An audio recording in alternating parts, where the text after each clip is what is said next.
네, 고 김영삼 전 대통령은 6년여 전 서거한 김대중 전 대통령과 더불어서 한국 현대 정치사의 양김 시대를 대표하는 인물이었습니다. 김영삼 전 대통령은 어떤 인물이었고 또 김 전 대통령의 서거가 우리 정치사에 끼친 영향 등에 대해서 알아보는 시간 갖도록 하겠습니다. 네, YTN 개건 해설위원이신 최창렬 용인대 교수 나오셨고요. 그리고 추은호 해설위원도 함께 나왔습니다. 네, 어서 오세요. 안녕하십니까? 네. 청와대가 오전에 애도를 표할 예정입니다. 정치권에서도 잇따라 애도를 표하고 있죠.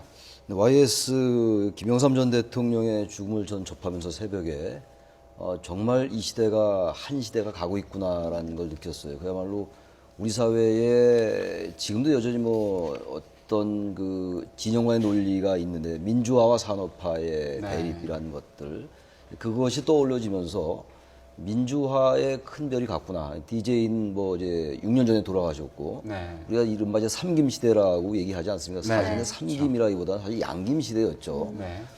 JP는 조금 이제 양김과는 김대중, 김영삼 전 대통령과 좀 결을 달리했던 부분이 있으니까 그래서 김영삼 전 대통령의 서거를 보면서 여러 가지 우리 한국 사회의 한 시대의 막을 내림과 동시에 지금의 갈등과 중첩되면서 이 시대가 정말로 화해할 때가 됐다는 생각이 들어요. 지금 방금 화면에 2009년도 8월에 YS가 DJ를 방문해서 또 돌아가시기 전에 DJ께서 돌아가시기 전에 화해할 때가 됐다라는 말씀 하셨지 않습니까? 그래서 우리 사회도 이제는 이 한 시대가 가고 민주화 산업화가 정말 이제는 어떤 그 변증법적인 그 발전이 될 때가 됐다 이제 더 이상 대립하면 안 된다는 그런 어떤 그 총평이라고 할까 그런 게 스쳐 지나갔습니다. 네. 이제 화해할 때가 됐다. 지금 그렇게 이제 말씀을 하셨는데 좀 평가를 좀 하셨거든요. 추은호 해설위원께서는 지금 김영삼 전 대통령의 서거가 우리 정치권에 어떤 영향을 미칠 거라고 좀 보시나요? 일단 김영삼 전 대통령 서거함으로써 이제 그 DJYS라고 하는 시대가 다 끝났는데 그 시대가 이른바 그 87 체제를 상징합니다. 그러니까 현행 헌법이죠. 현행 헌법이라는 게 이제 60민주 항쟁 통해서 구축된 체제 아닙니까? 어떻게 보면은 그 당시에 노태우 전 대통령, 김영삼, 김대중, 그다음에 김종필 이렇게 물론 정치 체제도 바뀌었지만은 지역구도도 그때 고착화되고 한 측면이 있는데 이제는 앞으로는 그 87 체제를 극복하기 위한 노력들이 정치권에서 그 논의가 보다 구체화되지 않겠느냐. 또 이젠 나올 때가 되지 않았느냐. 본격화될 때가 되지 않았느냐. 이렇게 생각을 한번 해봅니다. 김영삼 전 대통령 최연소로 국회의원에 시작하셨는데요. 27살 때 처음 정치를 시작하셨다고 하셨죠. 그러니까 우리가 김영삼 전 대통령 하면 떠오르는 생각이 중학교 때부터 대통령이 꿈이었다는 분이잖아요. 그리고 만 25세, 27세 이제 최연소 국회의원이 됐고 구선의 다선 최대 역대 최다 다선 의원이죠. 그리고 여러 가지 기록이 많죠. 그리고 또 뭡니까 87년도도 그렇고 83년도에도 기억나는 게 그 당시 현안이라고 그래가지고 제가 기억이 납니다만 현안이라고 신문에 계속 나왔어요. 현안이 뭔지 몰랐습니다 그때. 그때 그 현안이라는 게 바로 김영삼 전 대통령의 단식이었거든요. 23일간의 단식이었어요. 그리고 계속 나온 얘기입니다만 일단 YS 하면 떠오르는 것이 대통령 되고 난 다음에 금융실 면제 하나회 척결. 근데 하나회 척결하면 또 떠오르는 게 그때 하나회라는 건 다 아시다시피 군의 사조직이잖아요. 그 1979년도에 12.12가 가능했던 것이 12.12 군사 반란이 가능했던 게 군의 그 하나회라는 사조직으로 가능했던 것이었거든요. 공수부대 여단장들이 공수특전사령관 말을 듣지 않고 전두환 보안사령관 말을 들었던 그것이었거든요. 12.12 군사 반란이. 그런 하나회를 척결한 데 있어가지고 그야말로 전광석화처럼 했다라는 거죠. 그래서 그 당시 나왔던 얘기가 과연 이게 DJ 같으면 할 수 있었을까? 왜냐하면 DJ 대통령은 워낙 여러 가지 생각이 많으시고 좀 논리가 분명하고 이런 것에 비해서 YS 대통령은 간단하고 명쾌하면서도 어떤 그 단순한 면이 있었다라는 거예요. 그래서 그 당시 일설에 의하면은 당시 육군 참모총장이 육사 17기 김진영 장군이었는데 김진영 육참총장이 육군본부에서 회의가 끝나고 나오면서 그 복을 받았다라는 그런 얘기도 있었어요. 사실인지 아닌지 알 수가 없으나 그런 식으로 여러 가지 어쨌든 한국 사회에 있어가지고 DJ도 마찬가지긴 합니다만 정말 짧은 시간에 이루 얘기하기가 어려울 정도로 일화를 많이 남긴 분이죠. 여러 건 말할 것도 없이. 그리고 떠오르는 거 하면은 이제 닭의 모가지 밑으로도 새벽에 온다는 말은 워낙 유명한 말이고 그리고 대도무문이라는 거 큰 길에는 문이 없다. 그리고 네. YS 대통령의 호가 거산 아닙니까? 네. 큰 산이라는 뜻이거든요. 네, 네. 그야말로 한국 사회에서 공과 과를 흔히들 얘기하는데 저는 과보다 훨씬 공이 많다. 단지 야당에서 당시 이제 1990년도 1월에 합당을 했었잖아요. 그 당시 노무현 의원이 이제 거세게 반발하는 그런 그 사진을 우리가 종종 봅니다. 그래서 이제 야당에서는 그것을 당시 이제 야합이다라고 얘기를 했었습니다. 아무튼 간에 김영삼 전 대통령은 역사의 어떤 뭐 공과 과를 우리가 평가합니다만 과보다는 역시 민주화에 끼친 커다란 공이 있다라고 일단 긍정적으로 평가를 해야 된다고 봅니다. 알겠습니다. 지금 이제 김영삼 전 대통령의 좌우명이 말씀하셨지만 대도무문입니다. 그래도 큰 길에는 문이 없다. 그러니까 사람이 마땅히 지녀야 할 그 도리에는 정도에는 거침이 없다. 라는 그 거침없는 인생을 사신 분입니다. 그 좌우명처럼. 그러셨기 때문에 물론 대통령 임기 말에 그런 이제 그 아들 차남 김현철 씨의 문제 그리고 그 IMF 그 관리 체제 문제 그리고 3당 합당에 대한 또 상반된 견해들 이런 비판적인 시각이 틀림없이 있고 또 그것은 또 그것대로 판단해야 될 문제지만은 사실 60년대, 70년대, 80년대 이 암울한 시대에 그 정치 민주화를 위해서 그 단식 23일간 단식하고 투쟁하고 정치 테러 몇 번 당하고 한 그 아픔들 또 그러면서도 신념을 잃지 않고 타협하지 않고 독재 정권과 싸웠던 그런 그 여정들은 정말 아무리 평가를 많이 해도 아무리 해도 정말 부족함이 없다라고 생각이 됩니다. 네, 지금 이제 거침없이 갔던 그런 그 인생에 대해서 말씀을 해주셨는데 그만큼 역경이 또 많았습니다. 대표적으로 얘기할 만한 그런 고난이랄까요? 역경이랄까요? 뭐가 있을까요? 김영삼 전 대통령은 뭐 최연소 그 국회의원이라는 또 구선 국회의원이라는 그런 아주 화려한 수식어도 있지만은 그 신민당 대표 시절에 79년이었죠. YH 사건으로 인해서 당 대표에서 제명당하는 일도 있었습니다. 그리고 국회의원직을 또 그 뉴욕타임즈하고 인터뷰가 문제가 돼가지고 또 국회의원도 의회에서 제명당하는 유일한 또 사례를 기록한 적이 있고요. 그리고 80년도 신군부가 왔을 때는 정치활동 규제로 인해서 가택연금 상태에 돌입해 있었죠. 그래서 23일간 동안의 단식 투쟁을 통해서 가택연금 해제 그리고 민주화추진협의회라는 단체를 발족시켜서 그 우리나라 민주화 운동을 촉발시킨 그런 장본인이라고 말씀드릴 수가 있습니다. YH 사건 같은 경우에는 이제 여공들을 도와준 그런 사건이었고 또 뉴욕타임즈 인터뷰 같은 경우에는 군부 세력을 미국이 도와줘서는 안 된다 이런 취지의 인터뷰였던 거죠. 뭐 지금으로서는 야당 대표들 당연히 그런 이야기를 할 수 있었는데 79년 유신 독재 시절에서는 정권에서 그런 일들을 용납을 하지 않았던 일이죠. 네, 그렇습니다. 네. 그 지금 아까 어록에 대해서도 말씀을 해주셨어요. 좀 대표적인 어떤 어록이 좀 있을까요? 글쎄요, 아까도 말씀드렸다시피 그 닭의 모가지 밑으로도 새벽이 온다라는 게 있고 또 1990년도에 3당 합당 1월 22일인데요, 정확하게. 제가 그 당시 통일민주당 전문위원을 하고 있었기 때문에 정확히 기억을 더 하는데 그때 했던 얘기가 또 이제 호랑이를 잡으려면 호랑이 굴에 들어가야 된다라는 말씀을 했습니다. 그러니까 1987년도 이제 9차 개헌으로 직선제가 성취가 됐잖아요. 그래서 우리가 이제 절차적 민주주의가 이제 확립됐다고 얘기를 했는데 그때 노태우 후보가 당선이 되고 그 당시 평화민주당이 이제 탈당해서 나가지 않습니까? 이게 결국 후보 단일화에 실패하는 거죠. 그래서 표의 분열로 해가지고 이제 노태우 후보가 당선됐는데 그때는 어쨌든 2위가 김영삼 후보였어요. 근데 1988년도 13대 총선에서는 이른바 그 당시 여소야대가 처음으로 이제 형성이 됐는데 그때는 평화민주당이 제1야당이었습니다. 통일민주당 총재는 이제 YS였는데 그래서 YS는 제2야당이었기 때문에 아마 판단하기에 제2야당 가지고 4년 후에 대선에서 이기기가 어렵다는 판단하지 않았을까. 그래서 결국 3당 합당을 하게 됐는데. 교수님 잠시만요. 저희가 지금 들어온 속보 먼저 전해드리겠습니다. 새누리당 김무성 대표가 잠시 뒤에 고 김영삼 전 대통령의 빈소를 조문할 것으로 알려졌는데요. 오늘 모든 일정을 취소했다고 합니다. 그리고 상주의 마음으로 빈소에 머물겠다고 밝혔습니다. 김무성 새누리당 대표는 김영삼 전 대통령을 통해서 정계에 입문한 것으로 그래서 아까 서거 소식이 알려진 뒤에도 정치적인 대부다라고 이런 식으로 이제 표현을 했었죠. 김영삼 전 대통령하고 김무성 대표 부친인 그 김영주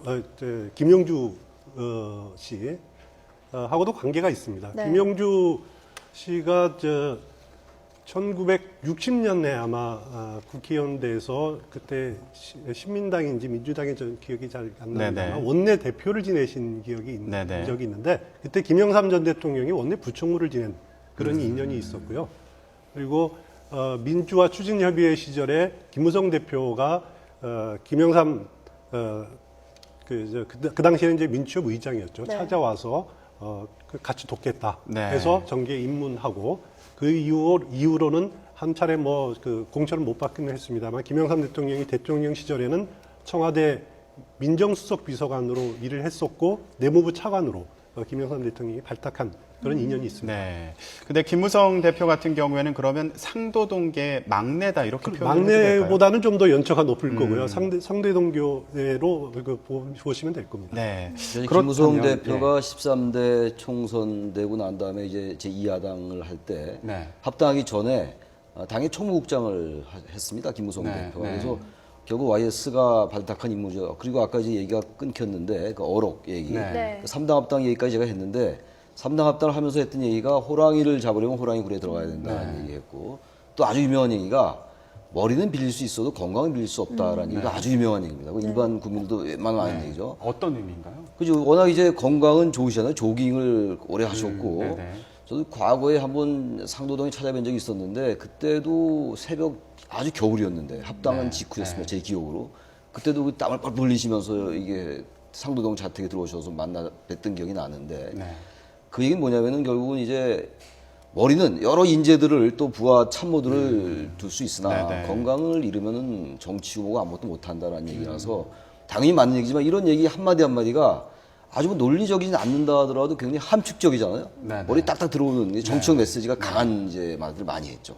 그리고 잠깐 아까 좀 나오는 것 같은데 김대중 대통령과 나와의 관계는 이제 세계사적으로 특수한 관계다라는 얘기.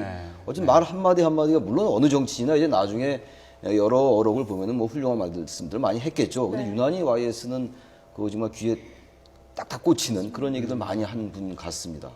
인사는 만사다. 이 그렇죠. 말도 그 얘기도 김영삼 전 대통령이 그걸 언제 했던 얘기인가요? 언젠지는 기억은 잘 안 납니다만은 그만큼 장관이나 특히 그 인사할 때 그 사람이 그 시스템을 움직인다 이런 신념을 갖고 계신 그렇게 보시면 될 것 같습니다. 그 당시에 출입 기자셨잖아요. 예, 그렇습니다. 당시에 옆에서 봤을 때 김영삼 대통령 어떤 분이셨나요? 뭐 인상 깊었던 뭐 상황이라던가 그런 게 있으십니까? 저는 김영삼 전 대통령 초기에는 제가 청와대 출입을 안 했었고 중후반기에 특히 그 역사 바로 세우기 하고 그다음에 한보 그 사태 때 이렇게 정권 교체기에 같이 있었는데 어떤 분이냐면은 제가 뭐 그 취재 기자로서 뭐 근접하지는 못하지만은 그 나이 많으시면서도 그러면 막대한 권력을 갖고 있으면서도 사람을 참 편하게 만드시는 그런 할아버지와 같은 모습을 많이 보이셨고요. 특히 어린이날 같은 때는 어린이들을 청와대로 초청해서 녹지원에서 부인 손명순 여사랑 같이 이렇게 하기도 하셨고, 하지만은 이제 임기 마지막에 아들 문제로 힘들어하셨을 때는 그 머리도 초기에는 까맣게 염색을 하시다가 후반기에는 염색도 안 하셨습니다. 그래서 아주 힘들어하시는 모습들을 그때 많이 보여주셨던 걸로 기억이 납니다. 네, 지금 화면 보시면 서울대병원, 서울대병원의 장례식장 모습 볼 수 있습니다. 저희가 아까 김무성 새누리당 대표 소식 전해드렸는데 상주의 마음으로 빈소에 머물겠다라고 이제 얘기했다는 그 소식 전해드렸는데 잠시 뒤에 조문 예정이고 삼김시대의 또 한 축이었죠. 김종필 전 총리도 조문을 할 것이라는 소식이 전해졌습니다. 잠시 뒤에 조문을 하게 되면 그 관련 얘기를 계속 전달을 해드리도록 하겠습니다. 이제 원래 삼김시대라고 얘기를 했었죠. 김종필 전 총리까지 해서 이제는 근데 또 대부분 양김시대다 이렇게 얘기를 하다가 양김시대가 끝났다 또 이렇게 얘기를 하고 있습니다. 삼김의 관계에 대해서는 어떻게 좀 봐야 될까요? 그 세 분이 때 협력도 하기도 하고 경쟁도 하셨죠. 예를 들어서 김종필 전 총리와 김영삼 전 대통령은 민자당 합당 과정에서 또 같이 일을 하시지 않았습니까? 네, 그렇죠. 그렇게 또 같이 협력을 하다가 또 어느 순간에서는 그 김종필 전 총리께서 또 탈당을 하셔서 자민련으로 만들어서 또 경쟁하게 됐고, 또 그 이후에는 김대중 전 대통령하고 또 DJP 연합을 해서 김대중 전 대통령과 또 협력하는 네, 관계, 그렇죠. 이런 식으로 세 분에서 협력과 또 대립, 이런 관계들을 끊임없이 실행을 해 오셨는데, 그것이 바로 우리 현대 정치사의 모습이었고 과거였다는 생각이 듭니다. 네, 지금 삼김 간의 어떤 협력과 그리고 또 서로 이렇게 등을 돌렸던 그런 견제했던 그런 부분에 대해서 얘기를 하셨는데, 글쎄요, 삼김이라고 얘기하는데 제가 앞서 잠깐 언급했습니다만 JP는 사실 5.16 쿠데타의 주역이었잖아요. 네. DJYS와는 뭐 사실 결을 대단히 달리했던 인사죠. 네네. 오늘 대개 우리가 이제 김영삼 전 대통령을 보수주의라고 보는데 네네. 이념적인 부분을 떠나서 지금 잠시 화면을 보시면 김무성 새누리당 대표가 빈소에 도착을 했습니다. 네, 서울대병원에 마련된 고 김영삼 전 대통령의 빈소를 김무성 대표가 찾은 모습입니다. 대통령께서는 우리 사회의 민주화를 실질적으로 이루신 그런 정치 지도자였습니다. 그리고 최초의 문민 정부를 여신 대통령이셨고, 대통령 재임 중에 그 누구도 흉내내지 못할 위대한 개혁 업적을 만드신 그런 불세출의 영웅이셨습니다. 너무나 가슴이 아픕니다. 저는 김영삼 대통령의 정치적 아들입니다. 그래서 본인이 가시는 길에 정성을 다해서 잘 모시도록 하겠습니다. 그런 아들이라고 말씀하셨는데 그럼 상주 역할을 하시는 건가요? 그렇습니다. 그게 다 상주입니다. 네, 김무성 대표가 지금 빈소로 들어가는 모습 함께 보셨고요. 네, 민주화를 이루셨고 그리고 개혁을 이뤘다. 가슴이 아프다. 이런 얘기를 지금 했거든요. 네, 문민정부를 연 대통령이다. 위대한 업적을 만들었다. 그리고 본인은 정치적 아들이다. 아버지를 잃은 마음이라고 표현을 해주셨습니다. 네, 이렇게 얘기할 수밖에 없죠. 정치적인 아들이다. 그렇죠. 아니 뭐 정말 아무리 뭐 말씀을 해도 지나치지 않죠. 김무성 대표로서는 뭐 정치적으로 발탁을 했던 분이 바로 YS였고, 그리고 이제 YSDJ라고 자꾸만 제가 말씀드리는데 우리나라 정치사에 이른바 이니셜을 썼던 분들이 YSDJ거든요. 그게 지금 상당히 일반화됐죠. JP도 뭐 같이 이제 썼습니다만, 아무튼 그래서 제가 자꾸 이제 YSDJ라고 말씀을 드리는데, 우리 YS 전 대통령이 발탁한 인물들이 굉장히 많습니다. 어떤 인물들이 있습니까? 지금 일단 대통령 된 인물 중에서는 노무현 전 대통령, 노무현 전 대통령 13대 때 국회의원 초선이었죠. 이인재 의원 같은 경우는 YS가 깜짝 놀랄 인물이 나올 거다라던 게 나중에 알고 보니까 이인재 의원이었고, 그때 노동부 장관하고 그랬었죠. 그리고 뭐 워낙 많아서 거론하기도 힘들어요. 사실 1993, 제가 언뜻 생각나는 게 1993년도에 그 당시 손학규 당시 서강대 교수를 발탁했던 것도 YS였고요. 박종호 의원이 그 당시 이제 보고서 같이 부산 사에 나왔던 부산 사에 나왔던 것도 기억이 나고, 서청원 지금 현재 새누리당 최고위원도 YS맨이에요. 지금 우리가 사실 여야를 막론하고 이른바 우리가 상도동계 동교동계 이렇게 얘기를 하지 않습니까? 그러니까 이 YSDJ는 정말 우리나라의 정치의 큰 거목들이었어요. DJ는 뭐 후광입니다만, 이제 YS는 거산이고, 그런데 이분들은 제가 아까 말씀하다 또 끊겼는데 이념적으로 보수 진보다라는 게 중요하지 않은 거죠. 그야말로 우리 한국 사회의 민주화를 이뤄낸 데 있어가지고 두 분은 경쟁과 협력 관계를 계속 되풀이해 왔던 것이고, 87년도에 이제 직선제를 쟁취한 다음에 결국은 한 분이 나가야 되는데 그게 안 돼서 후보 단일화에 실패해서 일단 정권 교체가 미뤄졌던 거였죠. 그런 점에서 봐서 YS가 우리 사회의 남긴 족적이라고 그럴까. 그리고 우리 시대의 현대사의 여러 가지 굴절도 있었고 영광도 있었는데 그 한가운데 YSDJ가 있다.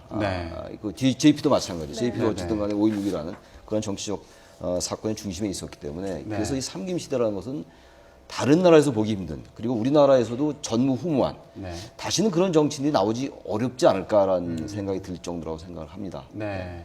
지금 아까 이제 정치권에 영입한 그 인물들에 대해서 얘기를 했었는데, 뭐 김문수 전 경기지사라든가 이재호 의원, 뭐 이런 분들도 그 김영삼 전 대통령이 영입을 한 경우라고 볼 수 있죠. 그분들은 원래 민중당 출신 인사들입니다. 네네. 민중당 출신으로서 그 원외 정당에서 활동을 하다가 네. 김영삼 전 대통령 시절에 신한국당이 그 민중당 인사들을 흡수하는 네네. 일이 있었습니다. 네. 그때 이재호 의원, 김문수 전 지사, 이우재 씨, 뭐 이런 분들이 그 신한국당에 입당을 하면서 어떻게 보면 보수 정당의 나름대로 진보의 색깔을 갖춘 이념의 스펙트럼을 좀 넓힌 네네. 보수 정당을 풍성하게 만든 그런 역할들을 많이 하신 분들이죠. 네. 그리고 영입한 인사 중에서 어떻게 보면 이명박 전 대통령도 결국은 김영삼 전 대통령으로 인해서 정계에 입문한 거라고 보시면 됩니다. 뭐냐면은 정주영 돌아가신 현대그룹 회장께서 통일국민당이라는 정당을 만드셨거든요. 네. 그래서 이제 활동 할 때 그때 민자당 국회의원 비례대표로 이명박 그 당시 현대건설 회장을 그 스카우트해서 그 국회의원으로 정계 데뷔시킨 뭐 그런 인연도 있습니다. 네. 근데 그뿐만 아니고 당시 대통령이 되고 나서 뭐 김남주 시인이나 박노해 시인 같은 경우에도 뭐 복권을 시켰다 이런 그렇습니다. 부분에서 또 민주화 운동과 관련해서 의미를 찾는 경우도 있는 것 같더라고요. 그렇습니다. 그런 제일 처음 그 집권 이후 제일 먼저 한 일이 기억나실지 모르겠지만 이인모 씨라고 네. 비전향 장기수를 먼저 북한으로 보낸 뭐 그런 네. 일도 기억이 나고요. 네네. 초기에는 그렇게 이제 높은 지지율을 배경으로 과감하게 광폭적으로 이렇게 네. 정치 활동을 폭넓게 하신 그런 기억이 납니다. 그래서 그 말씀하시니까 생각나는 게 그 당시 그 조선총독부 건물 있잖아요. 네. 우리는 이제 어릴 때 그 중앙청이라고 그랬죠. 네. 효자동 앞에 있는 거. 거기서 사실 정부 수립도 거기서 했던 건데 네. 그 건물을 철폐하느냐 마냐도 우리 사회에서 굉장히 논란이 많았어요. 건축학계에서는 이거를 이제 건축 양식으로 보존해야 된다는 얘기도 있었고 정치권이나 시민사회에서는 일제 잔재니까 없애야 된다라는 그런 주장과 함께 역사니까 그것은 남겨야 된다 이런 주장도 있었는데 네. 어쨌든 과감하게 네. 그런 것들을 좌고우면하지 않고 그야말로 그런 그 조선총독부 건물을 철폐하는 건 이거 이 말 저 말 다 들으면 다 일리가 있는 말이기 때문에 네. 실행에 옮기기 어려운데 하나의 척결도 그렇고 금융실명제도 그랬고 그냥 막 그 드러냈거든요. 위에 도움. 아, 그 네네. 드러내면서 그 9시 뉴스에 나오고 그러면서 뭐 네. 굉장한 그 박수를 받았어요. 그리고 그 궁정동 안가에서 박정희 대통령께서 돌아가셨잖아요. 근데 거기 이제 청와대 주변에 안가 다 철폐하고 네. 안가 막 부수는 게 화면에 나오고 이래가지고 그 당시 제가 기억하기에는 김영삼 대통령의 지지율이 거의 80%까지 올라가고 막 이랬어요. 근데 네. 나중에 96년도 말에 이제 그 노동법 날치기가 되고 그리고 97년도에 아들 구속되고 한보비리 터지고 한보 청문회 하면서 그냥 지지율이 급전직하면서 이른바 레임덕으로 갔고 네. 결국 이제 연말에 IMF 오고 이랬지 않습니까? 그래서 네. 처음엔 정말 인기가 대단했던 대통령이었는데 나중엔 우리 한국 대통령제 숙명이었던 레임덕을 피할 수 없었던 대통령인데 어쨌든 그럼에도 불구하고 김영삼 전 대통령이 취했던 임기 초의 그러한 개혁 정책들은 네. 어느 대통령도 흉내내기 어려운 개혁 정책들이 아니었느냐 이렇게 보여집니다. 네, 알겠습니다. 오늘 김영삼 전 대통령 서거 관련해서 두 분 모시고 얘기 나눠봤습니다. 예, 오늘 고맙습니다. 말씀 감사합니다.